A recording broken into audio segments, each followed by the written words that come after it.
ආයිබෝවන් අද අපි මේ කතා කරන්නේ යන්නේ අපිට ලැබිලා තියෙන තොරතුරු ටිකක් ගැඹුරින් බලන්නයි.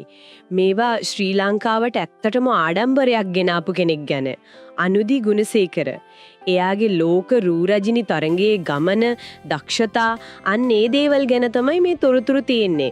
ඉතින් අපේ අරමුණ මේ මූලාශ්‍ර හරහා එයාගේ ගමන, එයා මුහුණ දුන්න දේවල්, එයා මොනවද නියෝජනය කරන්න කියන එක තේරුම් ගන්න එකයි. මුලින්ම කියන්න ඕනේ මේ තොරතුරු වල හැටියට එයා දැනටමත් ලෝක රූරජිනි තරංගයේ අර හෙඩ් ටු හෙඩ් චැලෙන්ජ් එකකින් අවසන් 20 දෙනා අතරට ඇරිලා.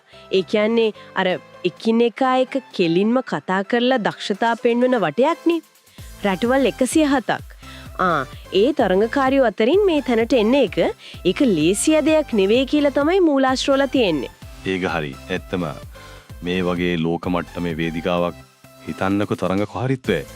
එතන මේ වගේ වටයකින් ඉස්සරහට එන එක සුවිශේෂී. ඒ කියන්නේ එයාගේ බාහිර පෙනුම විතරක් නෙමෙයි, එයාට හොඳට කතා කරන්න පුළුවන්, අදහස් ඉදිරිපත් කරන්න පුළුවන් බුද්ධියක් තියෙනවා කියන එකයි එතනින් පේන්නේ.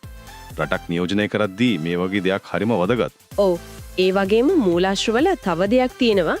එයාගේ පියා Facebook එකේ දාපු සටහනක් ගැන හරිම සංවේදීකතාවක්.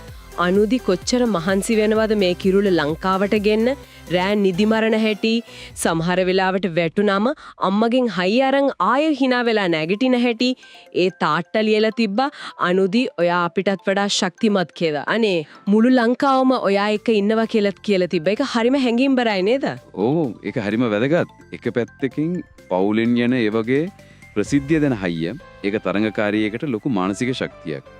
අනිත් පැත්තෙන් එහෙම මුළු රටේම සහයෝගය ඉල්ලන එක ඒක ලැබෙනවා කියන එක. ඒකෙන් මේ ගමන පුද්ගලික එකක් නෙවෙයි, මුළු රටේම බලාපොරොත්තුවක් වගේ වෙනවා. ඒක අපේ සංස්කෘතියේ තියෙන දෙයක් නේ. ජාත්‍යන්තර තලයකදී එකතු වෙන එක. මෙතන තමයි තවත් ගැඹුරු කාරණයක් තියෙන්නේ.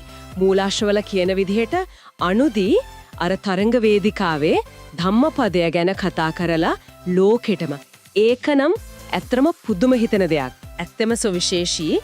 මොකද සාමාන්‍ය මේ වගේ රූපලාවන්‍ය තරංග වේදිකාවක් ගොඩක් අය හිතන්නේ පෙනුමා අලංකාරය ගැන විතරක් කතා කරන තැනක් කියලා. එහෙම තැනක බුදුදහමේ ගැඹුරු අදහස් තියෙන අපේ උරුමයක් වගේ ධම්මපදයෙන් යමක් කියනවා කියන්නේ ඒකෙන් යාගේ පෞරුෂයේ වෙනස්ම පැත්තක් පේනවා. නිකම්ම රූපේ නෙමෙයි, බුද්ධිය, ආධ්‍යාත්මික ගැඹුර ඒක ලෝකෙට පෙන්නනවා. ශ්‍රී ලංකාවේ අනන්‍යතාවෙනුත් වැළගත් කොටසක් නේක. ඒක හරි. ඒ වගේම එයා ලාංකික තරුණිය වෙනුවෙන්, ජාතික අභිමානය වෙනුවෙන් කතා කරන එකත් මේ මූලාශ්‍රවල ඉස්මතු කරලා තියෙනවා. ඉතින් මේ ඔක්කොම තොරතුරු එකතු කරාම මොකද්ද අපිට පේන චිත්‍රය? අනුදි ගුණසේකර කියන්නේ නිකම්ම රූමත් තරුණියක් නෙවෙයි. එයා උත්සාහවන්තයි, හිතේ හයිය තියෙනවා, බුද්ධිමත්, ඒ වගේම ජාතික අභිමානය වගේ දේවල් නියෝජනය කරන කෙනෙක් බවට පත් වෙමින් ඉන්නවා වගේ තමයි මේ තොරතුරු වලින් තේරෙන්නේ. කිරුළ දිනාගන්නේ අල්ලොක්කුම හන්සියක් ගල්ලවා ඒකට රටේ සහයෝගය බලාපොරොත්තු වෙනවා කියලත් සඳහන් වෙනවා. ඇත්තටම එයා දැනටමත් ගොඩාක් දෙනෙක්ට බලාපොරොත්තුවක් වෙලා ආඩම්බරයක් වෙලා. ඔව්.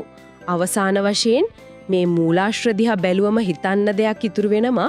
බලන්න තරංගයේ ප්‍රතිඵලෙ මොකක් වුණත් මේ වගේ ලෝක මට්ටමේ තැනක එක තරුණියක් වටා මුළු රටක් මෙච්චර අවධානයක් දෙනවා, එකතු වෙනවා, බලාපොරොත්තු තියාගන්නවා. මේකින් අපේ වර්තමාන සමාජය ගැන මොනවද කියවෙන්නේ?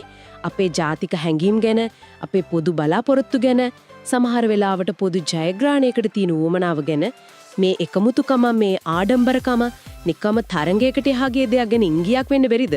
ඒක ටිකක් හිතන්න වටිනවා.